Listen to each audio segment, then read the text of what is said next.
Good morning, welcome to the Unearthed metal detecting YouTube channel.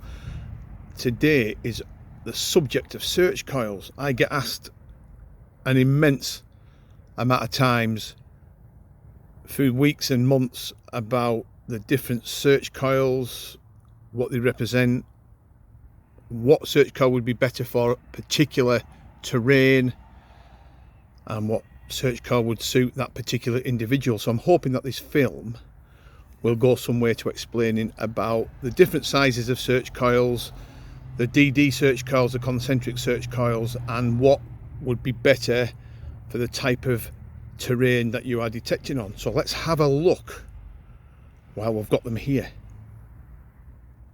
So the first coil that we're going to take a look at today is this 10B5 Dd Search Coil for the machine I use, or one of the machines that I use, and I fit this to my Equinox, and I have this fitted to my Equinox much more than the standard. And the reason is because it suits the sort of detecting more that I do on a personal level than the standard would. So I use the standard search coil on the Equinox here for pasture, clean pasture, and that is about it. This 10B5 Dd Search Coil is a fantastic coil for separation, brilliant for pinpointing. It's lightweight, it's just perfectly made for arable detecting. So if I have highly mineralized sites where there's a lot of iron, there's been a lot going on, there's maybe been Roman activity nearby or medieval activity nearby, this coil can separate the targets much better than a bigger coil. So I have this coil on my detector probably 90% of the time throughout the season. As you can see, it's used, it's dirty, so we're not going to show clean and tidy coils. All the coils I'll be showing today are dirty and used, and that's the way it should be, of course. But this coil is brilliant. It's absolutely fabulous for pinpointing, and it suits my style of detecting on my metal detector perfectly. The next up is an interesting coil. This is the Simplex, the Nocta Simplex standard search coil, and what I particularly like about this, it's a quite a deep-seeking coil. So if you were a pasture only detectorist and you were pretty much wandering around on pasture for most of the year, this coil is perfectly suited to that sort of terrain. It's a deep-seeking coil. It can hit targets, as people know, with their Simplex at quite decent depths. But also look at the footprint. So if you look at the footprint on this, that's your search footprint, the size of it, compared to, say, the little 10B5 next to it. There's a huge difference. You're going to cover much more ground with this standard coil on pasture than you would with something like that. So perfect for pasture. If you're a Nocta Simplex user and you wanted something like that, there's an SP24 coil available, which is the same size, roughly the same size, he says, without being picked up on that. And it's obviously horses for courses. So great for pasture, all round detecting. You can even use these bigger coils on the beach if you wish. Arable stuff, stubble, contaminated sites, iron infested sites, always look to the small coil. It will be able to pick up the targets, the multiple targets that exist in the ground, much sweeter and cleaner than the bigger coil would. So it is horses for courses, folks. Well, let's have a look at some more. Now this is an interesting search coil made by Minelab. It's called the V12, as we can see there, and this is the coils that people use on their Vanquish machines. What I like about this coil over the, say, the standard Equinox coil, I'm not a great lover of the standard Equinox coil. I've been quite open about that. It's okay on pasture, does really well on pasture, but after that it can be a difficult coil on certain terrains to use, especially on busy target sites where there's multiple targets and the coil can struggle to identify and see targets cleanly. However, he says, this V12 coil, I like this because it's got the length still, so you're getting great ground coverage with it, but it's slightly more narrow. So the target separation, you're able to get in between targets with these coils much more cleaner, I think, than the big squashed out round coils. Some of these coils are as wide as they are long, and I'm not a lover of them. I have to say I'm not a lover of them. These coils here, the V12, they punch really deep. It'd be interesting to see if Minelab make a coil like this for the Equinox in the future, because I think that sort of size, and the V10 coil, a smaller one than this, would be a perfect size and shape for the Equinox.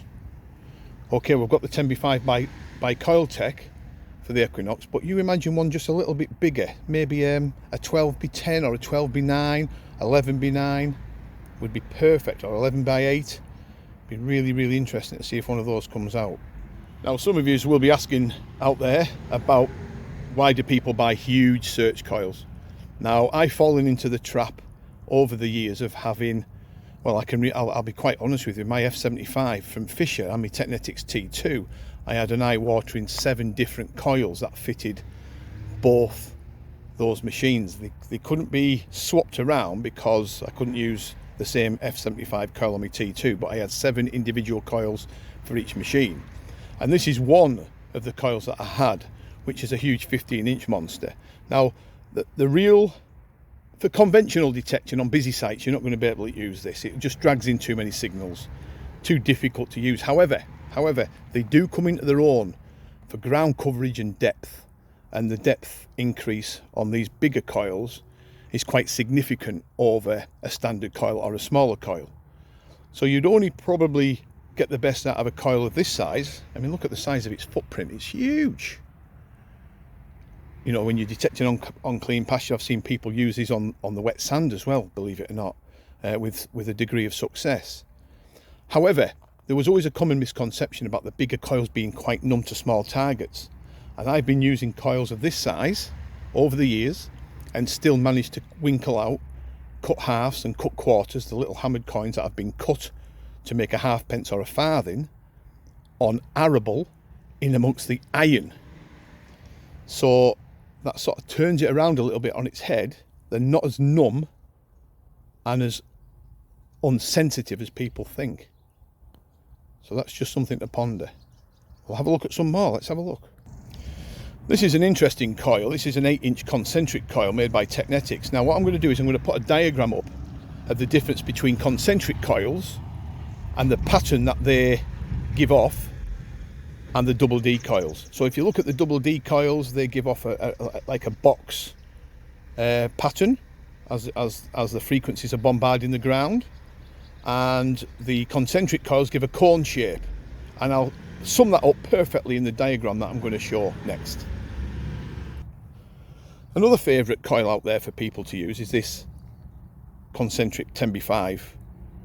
Now these are really interesting coils. The size, as you can see, it's a solid coil, it's a 10B5. People use these on trashy sites.